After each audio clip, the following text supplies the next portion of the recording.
All right, and we're back for another episode of the Sports Department Podcast with Justin Valentovic, Stephen Bologna, and Stephen Clark. We're not talking football, we're not talking hockey, we're not talking basketball, we're talking some MLB hot stove because we're in between championship week right now for the NFL. The NHL, they just started. The NBA, they're trying to get their season off the ground because they are having some big COVID problems, but baseball, some movement finally happened. It's been really since December, since the last time we did a baseball episode, because quite frankly, none of the big names moved. But right now, basically one domino went and the rest came with it. The big moves obviously being Georgre Springer, Michael Brantley signing with the Blue Jays yesterday and today when we are recording it. But obviously a week or two ago, give or take at this point, Franciso Lindor was traded to the New York Mets. DJ LeMahieu is staying with the Yankees. So we all have, well, not all of us, but you guys have some good movement on your teams. My teams, we didn't even get arbitration done with Andy Santana. They're fighting over $400,000. So who the hell knows? But let's talk some baseball, guys. What's going on? This is good. Finally, we have some movement. This is not like the past 3 years where it's been, okay, a couple little names signed, and then February 29th, everyone signs. Yeah, This it was is getting like, there, though. it was. It was starting to, a lot of big names. Springer was like, okay, maybe not going to be signing for another couple of weeks. LeMahieu, who knows what would happen with him. But I'm just glad that my team at least got something done, and some big names are in new places. Yeah, I can ditto that, Steve. My team got some stuff done too. It feels good. This is the first time almost like in my lifetime where I'm really looking forward to a baseball season because we know the history of the Mets, man. We're usually not that good. Like the last time I was this excited is when we got Cespedes at the trade deadline and all that stuff. This is the last time I've been this excited for baseball, and it's a new regime. New York sports is insane. New York baseball is insane in general. With like we just mentioned, all the big names. We're to get into that right now, but I'm just very excited to be talking about this. So, Clark, you mentioned a new regime in the Mets. So there's some news we got to talk about. It's not a fun topic. I always hate talking about this on radio, but 2-3 days ago, at this point, Jared Porter, the then GM of the New York Mets, it came out late at night that he was basically sexually harassing a female reporter in the baseball realm, sending her 62 messages, basically trying to meet up and go out with her. And then eventually he sent a picture of his junk, and that is obviously sexual harassment. It came to light. The ESPN's been sitting on this story. They finally brought it forward. Jared Porter was fired as a result. Basically, Steve Cohen, he did it in swift, quick action. Good. Did it well before the news cycle usually starts at like 10 a.m. He did it at like 8:30 in the morning, basically the next morning. Porter was probably fired that night anyway, if we're being honest, but they just announced it in the morning. He's gone. Mets on to another one. Sandy Alderson's there, so they're in good hands still, but, there's no place anywhere for this at all. I don't want to spend too much time on this because I don't want to glorify what he did. Basically, it's not right. It's not morally right. It's very inappropriate and very stupid. But it's just it's the Mets being the Mets, man. It really is. We had this whole thing with Beltran last year. We didn't have a manager, and then we had to get a manager. We had Luis Rojas just like that, and now this whole thing with Porter is just very inappropriate and very uncalled for. It's just idiot move. He looks like that sleazy type of guy that would do something like this too. He looks like that 40-year-old virgin that's still living in his mom's basement. Basically, it's like disgusting. That's all I have to say. Yeah, this is no place in the world, especially in professional baseball. I mean, this is a guy that just killed his career, and it's his own fault. And in baseball, your reputation is your career, and that's it. Exactly. So he did this to himself. He has no one else to blame. You think the female reporter, after 5 text messages of her not answering, okay, let me leave her alone. No. So clearly this guy is the scum of the earth. For you guys, to get the hint that someone's not interested, what, 3 unacknowledged texts maybe? I'll say 4. Yeah, but 62? Come on. No place for this guy. And props to Steve Cohen. I saw the tweet from Steve Cohen. I'm like, what happened? What do you mean? Yeah. And then the story comes out, and props to the new regime for doing this. I believe the Mets said they're not going to hire a new GM until next season. That's fine. Sandy Alderson's a good baseball mind. Epstein, baby, then. Oh, man, imagine. Because he's taking a year off. Well, he's in the MLB offices now. Yeah, he can leave if he wanted, though. That's true. It's good that the swift action was taking place. It sets the culture that they're trying to build, and it's good just to get rid of him. And I really don't want to talk more about it, but that's with the Mets. So let's stick with the Mets, though. We didn't do a podcast when the trade initially broke because there was really nothing else to go on. Should have done it considering we did a James Harden Well, we did a podcast. Jim Harden. Yeah, Tubby. But so with that being said, Lindor is a Met, hasn't reached a long-term agreement yet, but he more than likely will. Clark, just here you go. Go for it, baby. Man, like I said in the beginning of the podcast, it's a great time to be a New York Mets fan. New ownership, Stevie Cohen making the big moves, making the big trades. I would say fleeced the Indians almost in the trade. I would say Carrasco was a phenomenal pitcher to have on the staff. Mid to bottom of the rotation, I would say maybe about like third in the rotation at this point with Syndergaard being out. Lindor, the best shortstop in baseball. It's no question. I know you gave up Jimenez and you gave up Rosario and a couple other prospects and all that stuff, but it's just worth it. It's just worth it. And Lindor is not like one of these stuck up baseball players too. Like he's very like, I feel like he fits the culture of the Mets that they want to build, like these nice type of guys that are just happy to be playing baseball and not like stuck up losers that just are just there for the money, which is why he said, I'm not even worried about an extension right now. If we do it in the offseason, we do it in the offseason. If we do it before, we do it before. Like, I just want to go out there and play baseball. So I really love this move. And I think you hit on too. The addition of Carrasco coming back gives the Mets, because we saw when he came back from his bout with cancer, he came out of the pen and did relatively well out of the pen, but he can be your 4-starter or be your long man out of the pen. It gives the Mets some flexibility, because now you don't have to be stuck with going to Mets, which is a plus at that point. So that's an underrated move addition to Lindor. And with Lindor, this is kind of like Steve Cohen's A-Rod, because the Mets, were trying to get A-Rod way back when, and he went and signed with Texas, I think it was at that point, when he left Seattle. Other than Piazza, the Mets have never had a top player in baseball at any point. Maybe Tom Seaver way back when in the 70s. And their top players that they usually have are like ones that they bred on their own. It's never like they go out and get a big name in the market. Like the Mets were never that team my entire life, and I'm 22 years old, turning 23 this year. Like they never go out and get that number one player. It's always, we have someone in our farm system who could come up and fill that spot or something. It's just different. It's different to me. It is. I feel for a Met here. I mean, we're talking about a guy that was the Mets' number one prospect for so long. He's a homegrown guy, gets called up for a couple of years, really starting to find his bat offensively, because when he first came up, he really wasn't an offensive guy. But you have to make this move. Lindor, only 27 years old. You have him for at least, if you sign it, you assume an extension is like 7-8 years minimum. Because if you get him to 8 years, that puts him at his 35 season, which at that point that DH will be in the NL. So, you could keep him around then at that point too. He might be a Met lifer at this point. He honestly might be. Because we can agree he's on a Hall of Fame trajectory, right? Yeah. He could, similar to Mookie Betts now, how Betts could go into the Hall of Fame with a Dodgers cap, Lindor could go into the Hall of Fame with a Mets cap on. If things work out, absolutely. And, you also trade Andres Jimenez, another former Met number one prospect. And for Cleveland, this is good because, you can get a guy back with a lot of potential.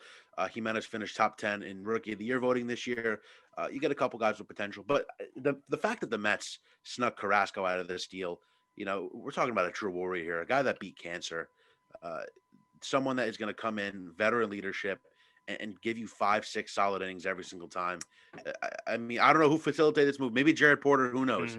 But for the Mets, this is the right move. And the Mets kind of kept this, the whole time, like, we don't want Lindor. And then all of a sudden, you get Passan saying they're in deep talks to get him. So, and I remember I was listening to the radio at work, and when Passan was like, it was Moose and Maggie on FAN with Rappaport, and he's like, when they say deep talks, he's like, they're basically done. And then literally 5 minutes later, like, he's a Met. Yeah. Great move. Yeah, it's just a smart move. Great move for the team. Adds to the culture. Like I said, it's just a great move. And just with Carrasco, he signed for 3 more years. So if Stroman is to walk, you have your automatic replacement right then and there. And same thing with Syndergaard. You don't know what his arm is going to be like coming off of Tommy John. So it gives you just more flexibility. But great move for the Mets. They're a player now in the NL East, a lot more than they were last year. So we'll talk about a move that coincides with the Mets. And obviously it was supposed to be Georgre Springer going to the Mets to play center field for a little bit, but ultimately he ended up going north of the border along with Kirby Yates and Michael Brantley just a few minutes before recording this podcast. The Blue Jays, who were the team to where, we're in on this guy, we're on this guy, we're on this guy, and they sign everywhere else, and it's just like, okay, what the hell are the Blue Jays doing? Well, the Blue Jays got their guys, and they got some big bats and a nice back-end reliever in Kirby Yates. So now, interesting signing for the Blue Jays because it gives them outfield depth and a DH that, quite frankly, they didn't have anyone coming down the pipe.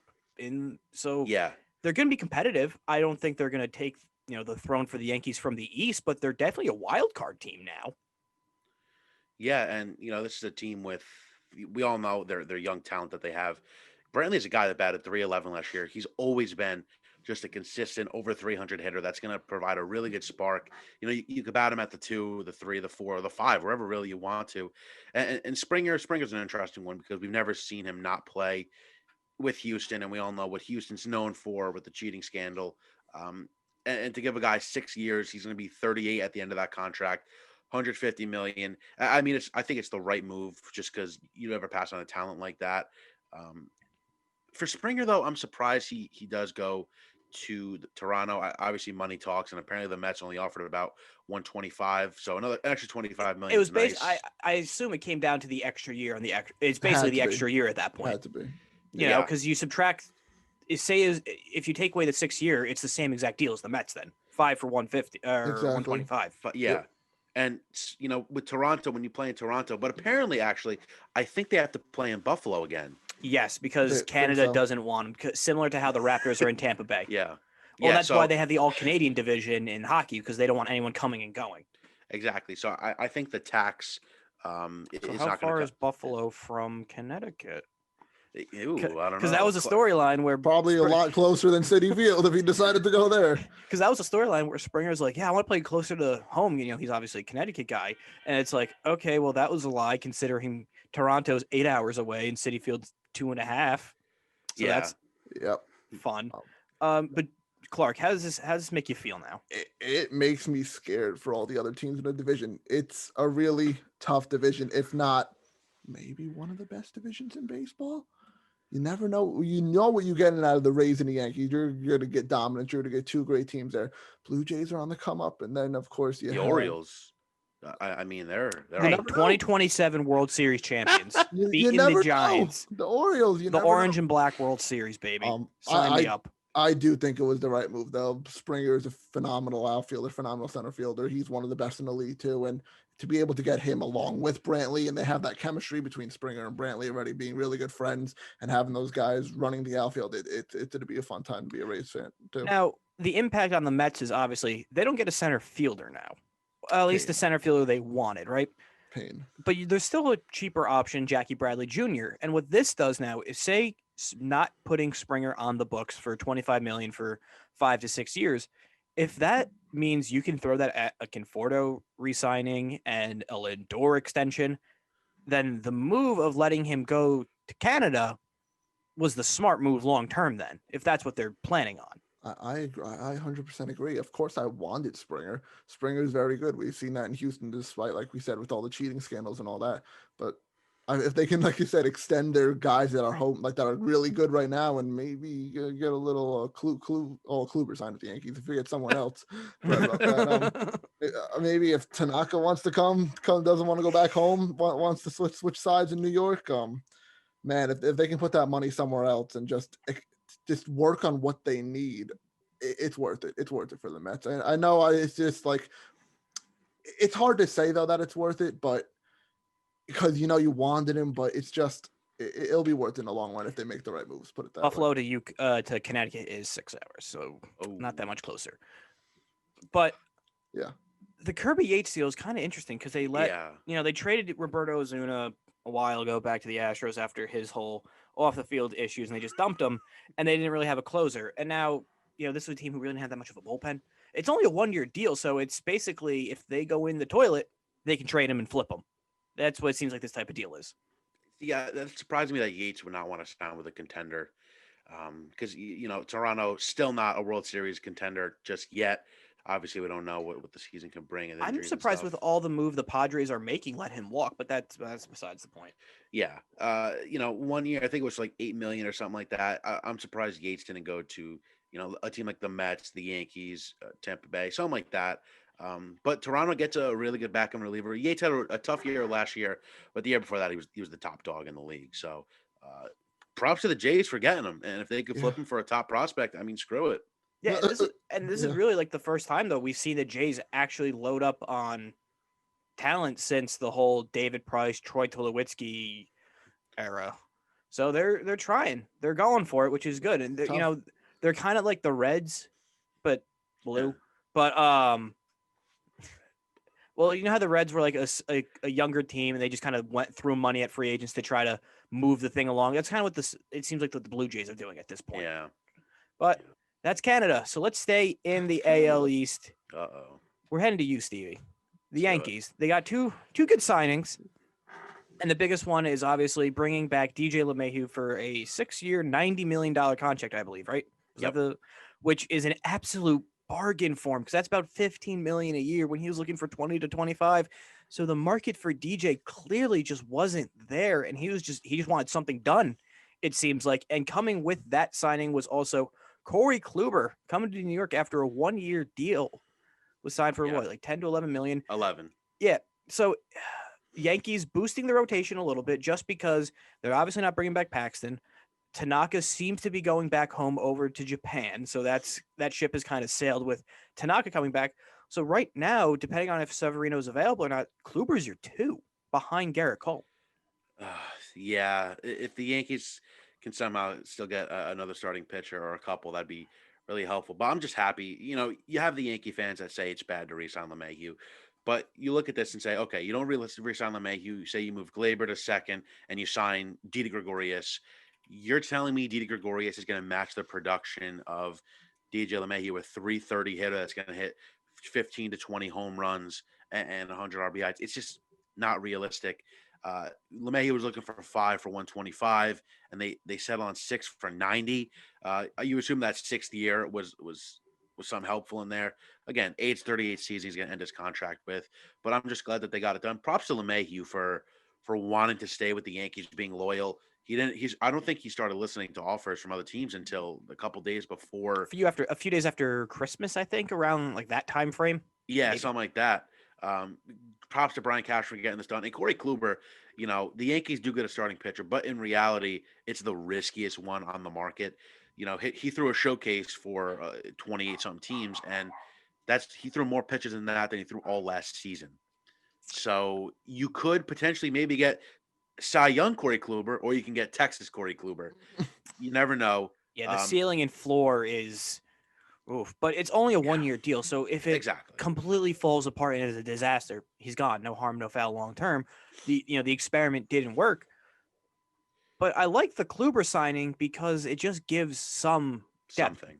Because if the Yankees just went in with, all right, we're promoting Jordan Montgomery, we're bringing back Herman, Severino's coming back, and then say Clark Schmidt, right? Did they really do anything to get over the hump at that point? So at least with this one, it's like, look, we brought in a former Cy Young pitcher, so look, we brought in an addition, so at least then it's something else. And this is the most minimal moves Cashman could have made, though, honestly. And a lot of people, obviously Domingo Germán, what he did, we all know what he did, but before he was suspended, the guy was 18-4. So that's, I think the potential is still there with him. Obviously, he's taking a lot of time off from baseball, so hopefully he comes back to himself. The Kluber thing, if you don't sign him, who knows who you could have gotten. I was talking to Joe Paolantonio, and he's like, "Oh, they could sign this guy, this guy, this guy, this guy." It's like, okay, but do we really see the Yankees like actually going after these guys? Because the Yankees, like the Blue Jays, they're in on everyone, and then everyone gets signed, and Yankees are left with nothing. Well, that's why it was like such a relief last year for you guys, where you actually got Garrett Cole, because really the last big free agent was CC and Teixeira. Crazy. Yeah, that's great. A long time. But the Yankees are they're checking off things on their checklist that were important. LeMahieu was the biggest thing. I wanted them to get Schwarber, which we're going to talk about later. They unfortunately did not. but this is a Yankee team that's still young. And if they don't get hit with the injury bug, they're a very high World Series favorite. But as we all know, we've been saying it for years, Judge, Stanton, Hicks, they're all going to get hurt within the first month or so. So how confident can you really be? And the big thing is Gary. What Gary Yeah. Sanchez do Don't we get me see started. at that man. point? It's honestly that's another big factor. No, I'm with you. But according to some, 2020 Gary Sanchez was the second Johnny Bench. Analytics will say that, but in my eyes, Buck Gary 25. Sanchez is a guy that strikes out 48% of his at Can't bats. hit the ball. Can't hit the ball. And yeah, I'm with No. you, Clark. Yeah. No. He has to step it up. If not, you got Higgy. Gashioka. There we are. But back with just the DJ signing really quickly. Yeah. I just like how loyal he was to the Yankees during this. You don't see it that much. He didn't want to move. Also, he knows it's his best bet in That the too. AL.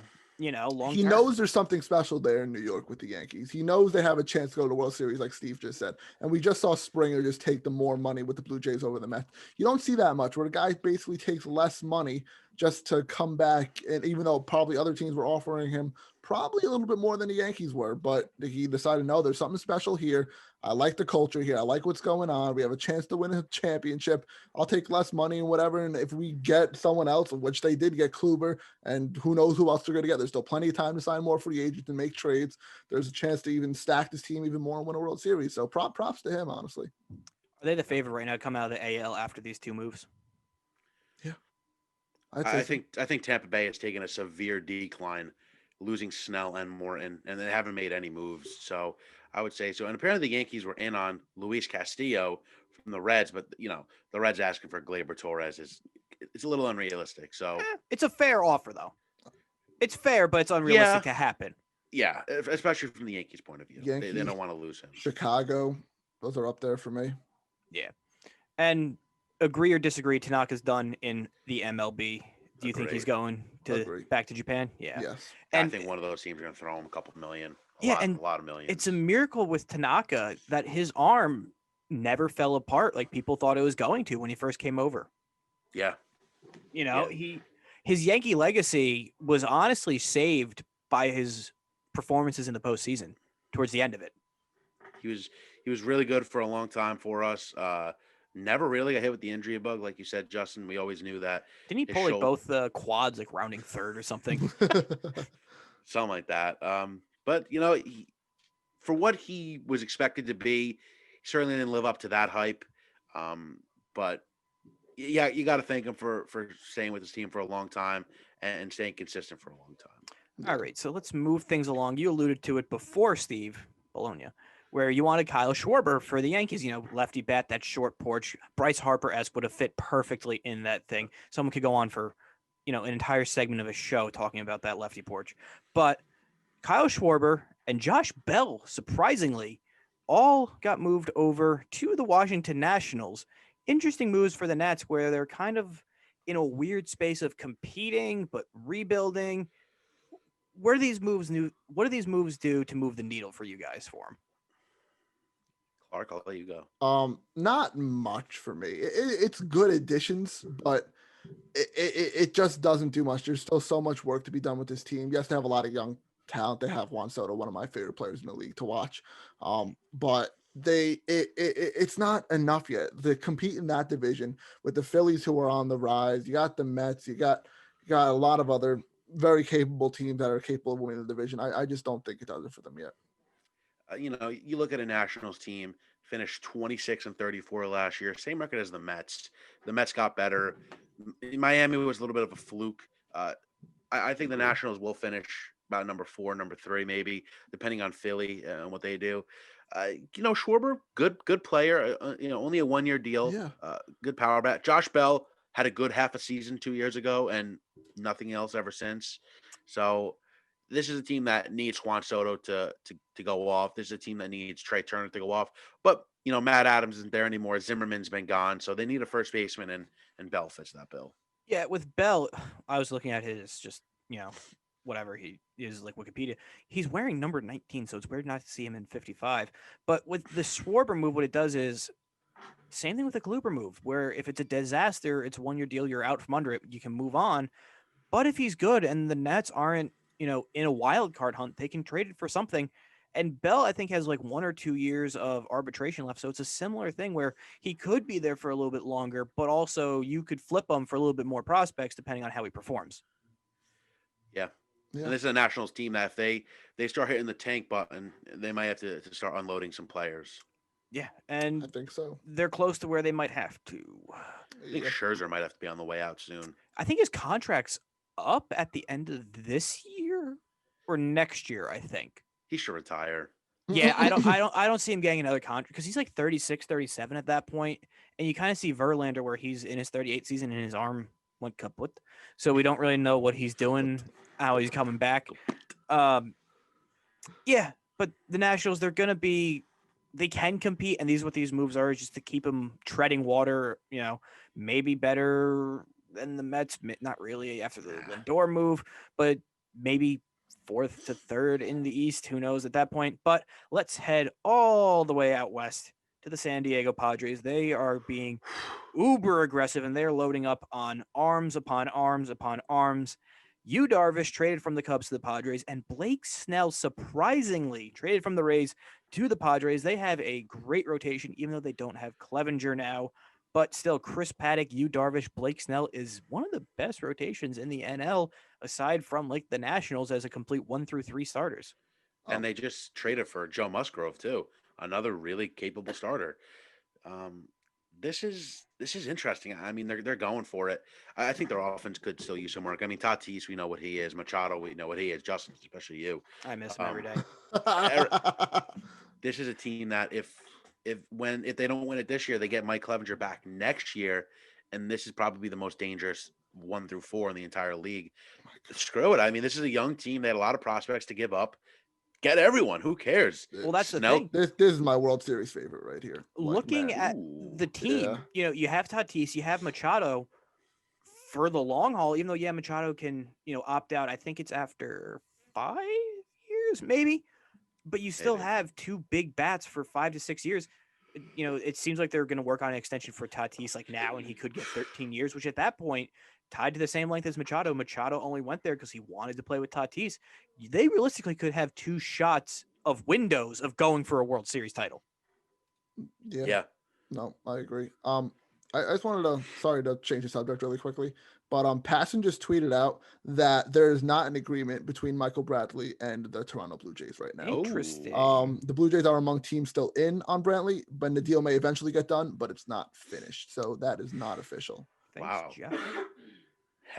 Ken's losing it, man. Yeah. Uh-oh. I don't know what's going on. I'm about to unfollow Ken. I think I turned my notifications off for that. I don't know what's going on with Ken. If it ain't Jeff, woe is your chef there. I don't believe it. Yeah. So that's a little bit I think he still ends up there, honestly. Probably, but teams are still trying. I wonder if a team maybe came in with the last bigger offer. For money. and he went back to the Blue Jays, said, "Can you match this?" Uncle Stevie, baby. Ooh, interesting. Never but know. Back to the Padres, they're going for it. I really like, Blake Snell. I think after the World Series issue of him getting pulled after cruising through, what was that, Game 6? I think it was. Yep. I think that soured the relationship, and the Rays flipped him. Yeah. This is my early favorite for winning the World Series right now. I just like what they have going on. I like all the young players they have. They're fun to watch, and I think they have a really good team overall. So right now, this is my favorite. But it might change by the time we do a season prediction episode, breaking down everything like that, which will come probably in a couple months from now. But actually, really soon. Yeah, baseball's in 2-3 months. March, April. Pitchers and catchers probably next couple weeks. Yeah, exciting. Baseball's right around the corner. No better feeling than just like you tune into ESPN, you see a couple pitchers warming up. It's like, it's so nice. like Finally, cool, last big move, not big move, but a move of Liam Hendriks signed with the White Sox. They get a closer. They've been looking to just build a team similar to the Padres, where they have a young core in place and they're just trying to get free agents. No one really wants to go there, but they finally got Liam Hendriks to anchor the bullpen. So cool.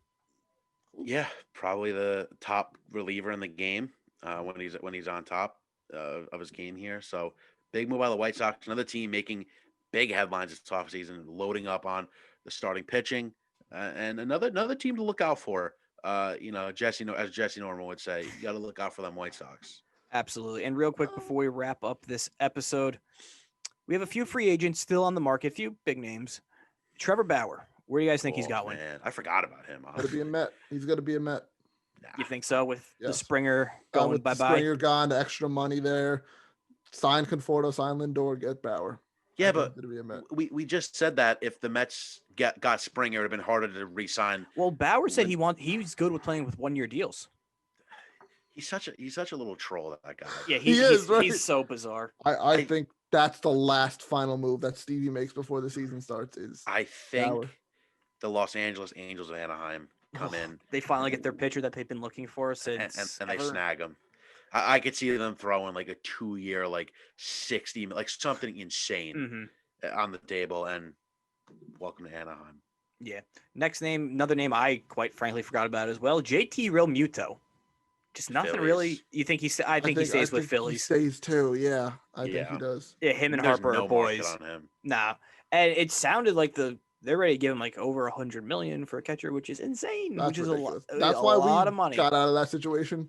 Yeah, you get the same production offensively from McCann. Yeah. Marcus Semien, shortstop from the A's. Nothing really moving here. Dodgers potentially. Right? Yeah. The Dodgers are like they have like a list of guys. If Turner leaves, then they're going like. Why don't you just retire? Bryant, Semien, something like that. Something crazy. I think he goes back to the A's. My prediction. All right, Marcelo Zuna. Braves. I think he stays somewhere in the NL East. I'll say that. Okay. Somewhere he might. New York. No, baby, can't bring him in too. He said to go somewhere in the NL East. And finally, Didi Gregorius. Yeesh. Jesus. I don't know. I could see a team, like a weird team, like the Reds or something like that. Like, who needs a shortstop? Like Baltimore. Maybe Cleveland. Baltimore. Maybe Cleveland now. They have a Met.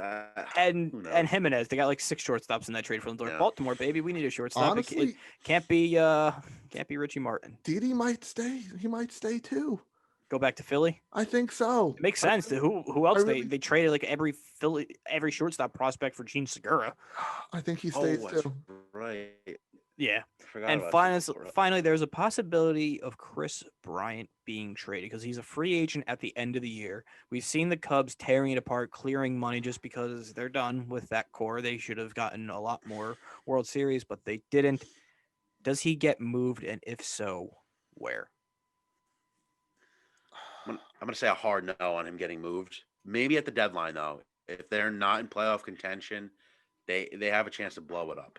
Because it seems that Contreras is kind of on his way out. Yeah, they're leaving Javi Baez high and dry.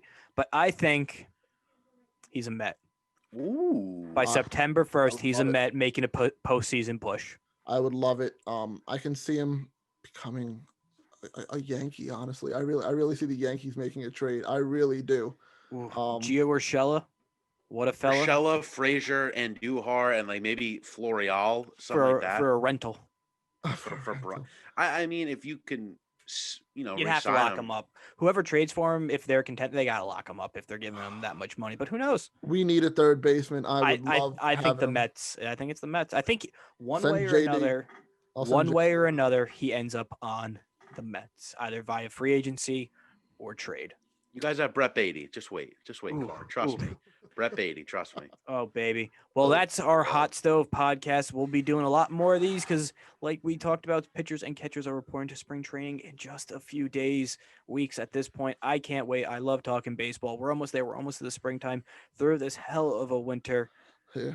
But we'll be doing all those podcasts when everything breaks down and happens. We got championship week predictions coming up and some wrestling recaps. So, Clark, where can people listen to those? Yeah, guys. Thank you guys for listening to this episode of the Sports Department Podcast. Us three appreciate you guys listening. Joe and Jesse, appreciate you guys listening as well. Make sure you guys subscribe on YouTube, Apple Podcasts, and Spotify, or wherever you get your podcasts from, because we're on a bunch of other sites as well.